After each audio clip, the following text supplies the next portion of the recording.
There's no combination of words I could put on the back of a postcard. We've got really, really, really good communication. If something is bothering me, I talk to him, and I can talk to him and I don't feel like I can't talk to him about it, and vice versa.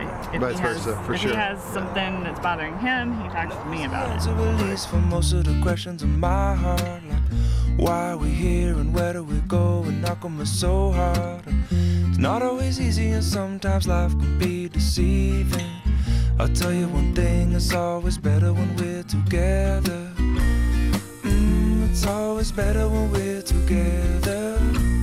Yeah, we'll look at them stars and we're together. So I'm teaching a wine class at the wine bar called the 5 S's of a Proper Wine Tasting. And there's this beautiful girl standing up on stage singing jazz with this guy. I was singing at the Bacchus Wine Bar. I lean over to a good friend of mine, Rick Karpiak's his name. I lean over to him and I said, Rick, I'm gonna marry that girl. Because she wasn't wearing a ring. I was singing with one of my music friends. I was helping him do gigs. She's so far out of your league, there's no way you're gonna marry her. And I said, you watch me. I'm gonna marry that girl. And of course, I'd never talked to her. Later on, after we got done, John came over to meet me and Roger, the guy that I was singing with. So I see that she's not wearing a ring and she's beautiful and I'm single, so I just go up to the table where she is and I pull out a chair and I have a glass of wine and I sit down next to her and I said, so tell me, are y'all dating? What's the deal? And he asked if we were a couple. And they both looked absolutely shocked and like, I can't believe you asked that question. He wasn't really, willing to commit, he wasn't committing to me. Well, we don't really like anybody to know. We try to keep our music professional. We really don't want to advertise it, but yeah, we're kind of dating. And he's not brave enough to stand up and say that he's with me. I looked at her and her jaw just dropped and she couldn't believe that he was so whenever that happened, that just kind of made it more obvious to me that this isn't the right place for me to be. And I just looked at her and I said, well, here's my card. Just give me a call and I'd love to, talk to you and get to know you, whatever. He was fishing, yeah. And when I wake up, you look so pretty, sleeping next to me. But there is not enough time. I didn't hear from her for several months, and then I thought of a bright idea. I was like, I've got to talk to that girl. He was very persistent, yeah. So I send her a Facebook friend request, which she accepts. Sure, we can be connected. I send her a message because my nephew Bruce is a musician. And I said, hey, you're a musician, my nephew's a musician, we need to get together and talk about music, so can you give me a call? That was his reason for me to give him a call. So she called, we were on the phone for about 5 hours. There was chemistry. Over the phone, there was chemistry. It was great conversation, everything was perfect. It just clicked. It's just like, I'm talking to someone that I've been wanting to meet my whole life. And I said, look, tomorrow night, 7 o'clock, I'm having dinner down at Opus Bistro. If you happen to be single tomorrow night, I'd love for you to meet me there for dinner. Met up for dinner and had a great time, lots of great food. I'd be under the impression I was somewhere in between, with only two, just me and you. Not so many things we got to do, or places we got to be. We'll sit beneath the mango tree now. Yeah, it's always better when we're together. So last night she was doing something and she was walking back into the living room and she tripped. She didn't fall, but she tripped. She goes, there's your shoes again. Just picking up his stuff. Yeah. I'll leave my shoes out under the coffee table. Like, really? You can't just put it where it belongs? It's right on 2 steps away from where you dropped it. When I get in from work, I just want to completely veg out on the couch. I don't want to move. I don't want to do anything. I'm done. But when I get home, I still feel like I have to keep doing. She can't really sit still a lot. Like, she likes to constantly move and be doing stuff. And John sits on the couch and just wants to relax. And so I'll be like, babe, can you get me water? Hey, babe, can you get this? And she really gets annoyed by that because I'm always asking her to. That makes me really mad. That irritates me. And my thinking is, okay, babe, if you're tired, then sit down. I can't relax if they're not done. While you're up, get me this. And then sometimes I'll wait until she's just about to sit down. And confession here, sometimes I do it just to be silly. I'll wait until she's just about to sit down, and then I'll say, oh, can you get me this? Really? I just sat down and you wanted me to sit down, so why do I need to get back up again? She doesn't know that, so edit that part out. I think it's a guy thing, right?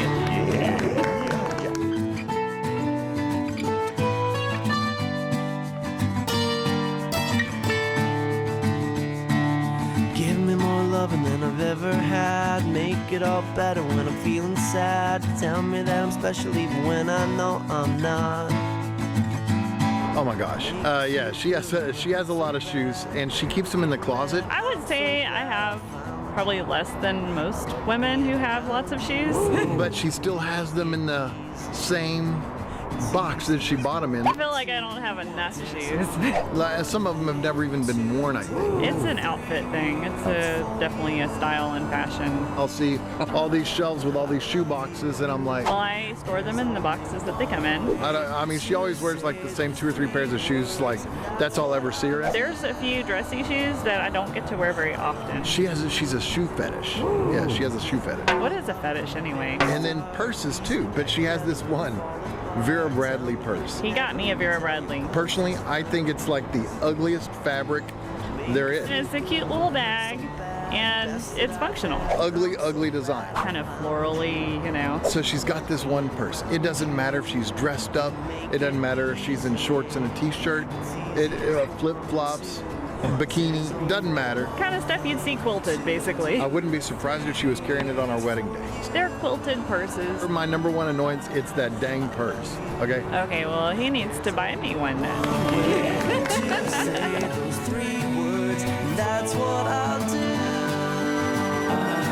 I love you. I love you. She knew the proposal was coming. I told her, because we have a bank account that we use, and I said, hey babe, don't look at the bank account anytime soon. He plans this trip for us because we've been busting our butts all summer, working hard. I've been working my business. He's been out working in the heat, selling water treatment. I looked up the top 10 romantic destinations in the continental United States, and I found this place called Chica Lodge and Spa, which is down on the island of Isla Morada. So he's like, we have got to have some time off. We've got to go somewhere, get away from this, and just, you know, relax. Let's go down to Chica Lodge and Spa. Let's spend about 5 days down there. And she's like, awesome. So I just thought, okay, we're going to get away. We're going to go have a great time and just relax and forget about work for a few days. And it's spectacularly romantic, beautiful. And we're kayaking and we're having all kinds of fun. So then we go to dinner that night. And he's acting really nervous. I'm like, what's the matter, sweetheart? I was absolutely terrified, shaking. He was really nervous and not feeling good. Like, oh, my stomach was upset. I kept having to go to the bathroom.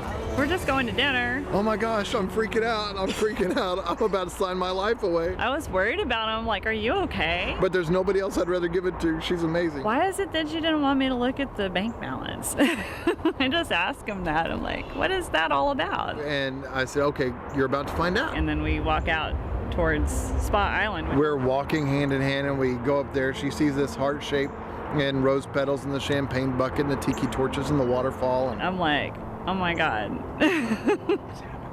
I was like, is he going to? And she was getting all giddy and laughing and smiling. And so he started talking to me and telling her how amazing she is and beautiful she is, and how when I had met her over 2 years ago that I knew in that instance that I wanted to spend the rest of my life with her. And I was like listening to him and I'm like, he just knows how to say the right things. And that every day since then has been nothing but anticipation for getting closer to that moment and excitement, and just totally sweeps me off my feet. And so then I got down on my knee like every good man should. I got down on my knee and I asked her to marry me. I was like, yeah. She freaked out and she said yes. Whenever I get excited, I don't get super excited like people on the radio do when they win something. And she hugged me, and then we smiled, and of course our photographer was there taking all kinds of pictures. I was just like so honored that he wanted me to be with him for the rest of his life. I was honored that he picked me. And when I was down on my knee and I was looking up at her, it was almost sunset, and I was looking up at her, and I mean she was ravishing, and the sun was kind of coming through the palm trees and stuff behind her, and it was almost like looking up at her and then looking past her and almost into the face of God, saying, here she is. It was amazing. Yeah, it's always better when we're together. We're somewhere in between together. Well, it's always better when we're together. Yeah, it's always better when we're together. I know that he would do anything for us on a daily basis. I mean, he does everything that he does because he loves me to the core. She gets me, and a lot of people don't. She knows exactly what I'm thinking, what I'm feeling, and then what she can do or what she can say to make me feel better. It's like two people that found each other that really care. We understand that it's 100% from both of us. That's what makes him the one, is that he understands that too. Anybody that knows me will tell you that I'm definitely silly and kind of aloof and ADD or whatever. And she brings that out in me when it's time for that, but she also brings out the romance in all of that. He is the kind of guy that would give his last shirt.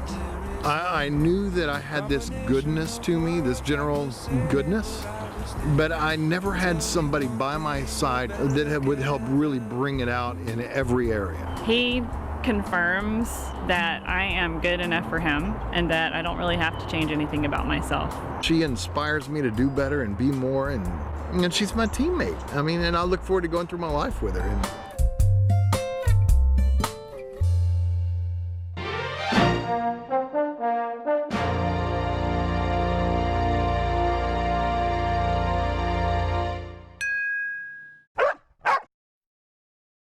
God, you just bought a shirt, right? Yeah. Right? Okay.